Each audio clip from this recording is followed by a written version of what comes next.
Alrighty, welcome back to part 2 of the RM85 rebuild. Today, gonna be a fun task cleaning up all of these parts. We got the engine over there on the bench, we got the shocks, we got the tank, all the plastics. Here's my little makeshift soak tank. Got a bunch of crummy parts in. Been soaking for like 2 days, I think. Real quick, what I'm going to do is take all these parts, go lay them out on the driveway, and we're going to hit them all with the foam cannon, scrub them up real good, and get them looking as new as possible. We'll go from there as far as maybe ordering new plastics. I don't know how nice I can get these, but yeah, just cleaning everything up, getting it all looking like brand new again.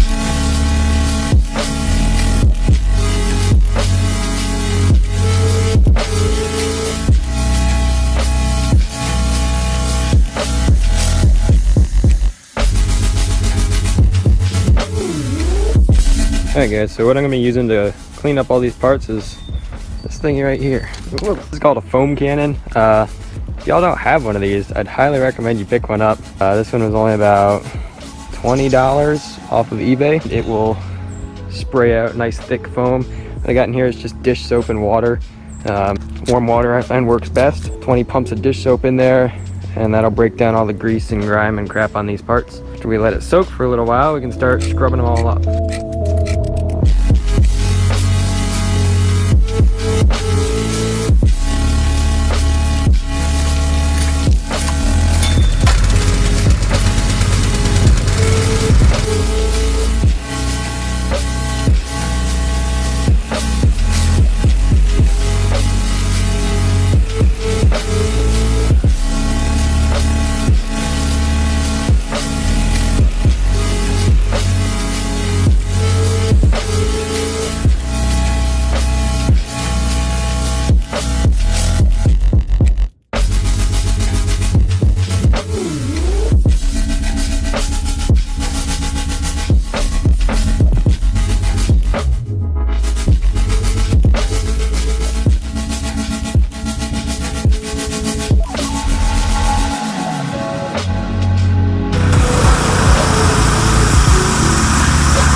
Alrighty guys, so my time-lapse machine kind of died on me here.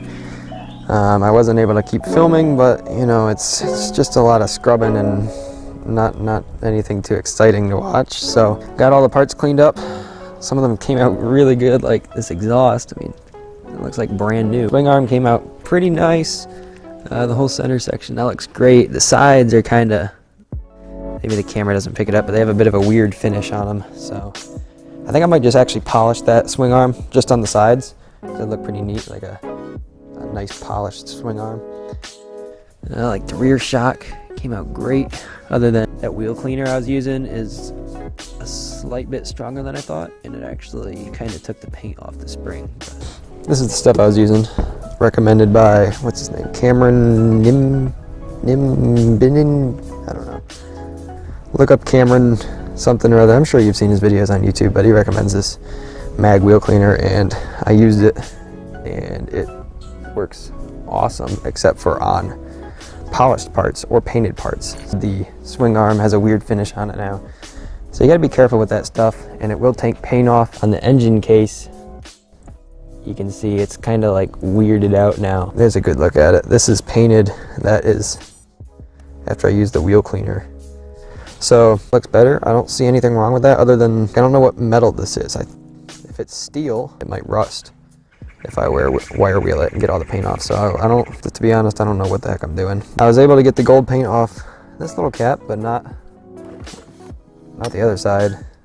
Or I figured out these head studs. Some ding dong painted these too. So still got the airbox. That is some stubborn stuff that air filter oil that's all covered on the inside of it, so that's soaking in the degreaser and the plastics. So yeah, the frame. Still a little unsure of what to do with it. I'd like to paint it. Honestly, I'd like to paint it. I've just never been able to get a job I'm happy with out of a spray can. All right, y'all, change of plans here. It's the next day, and we've got to figure out these shocks so I can order parts. This shock, this is the left shock. The whole thing oozing oil in it. All I feel is the spring resistance. There's no resistance from any oil or any valving or anything in there. That's slightly concerning. I don't know if all the oil, I mean, the oil is just, you can see, dumping out.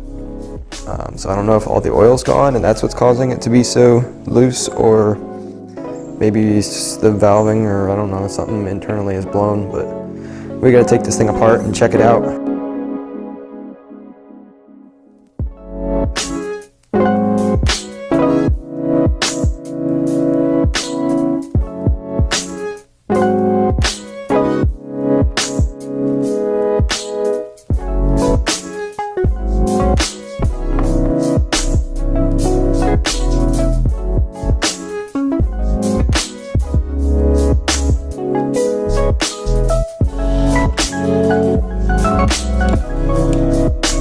There's this big chunk taken out. I'm willing to bet that's what caused most of the leakage, but this thing is dirty and covered in grime, and I don't know what happened, but somehow this thing just got totally wrecked. The good part is that all the bushings are okay, so that saves me about another 50 or 60 bucks, I think. All right, so I did some research on the shock and everything, and I've been pumping this thing up and down for the past like 10 minutes. And all I can get is just the tiniest little film of oil on the shaft. And I just had an idea, so I came over here, looked at my dad's shock, which was just rebuilt. I don't know how long ago, but pretty recently. And as you can see there, there's just that same little bitty film of oil, so I think that shock is totally fine. I think we're all set there, so I'm gonna put the shock back together, and then I'm not sure where I'm gonna go from there. Probably check out some bearings. Next up is the swing arm linkage and the swing arm itself. Gotta make sure everything is good inside of here, and one of these, yeah, is this one. I was stupid, and as you can see, there's that little chunk missing right there. These are all little pins that go around the race and make up bearing in there, and I let some of them fall out. Now I've kind of screwed myself, I think. So by some miracle you can buy just those pins, I'll do that.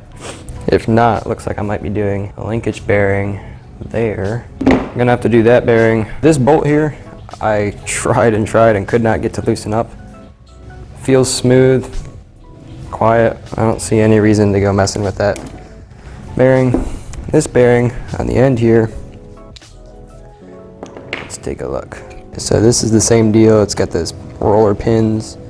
They're all there though, so that's a good sign. Turning nice and smooth. Slightest little tiny bit of play, so I'm not gonna worry about that. So this bearing's good. All right, so the edges are cleaned up. I'm gonna get some brake cleaner from the store and take all these pins out with a magnet, I think.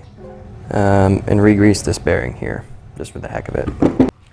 And next up is the swing arm. All right, and looking in here, these have the pin style roller bearings too. I don't know if that's actually what they're called. They can't be called roller bearings. That just sounds weird. Got back from the store, got me some gunk cleaner stuff. Ow. Should do pretty well for the bearings, I think. Me taking these inner bearing parts out, I'll clean it up really good with the degreaser and a rag, and then we'll throw some new grease in there, stick it all back together.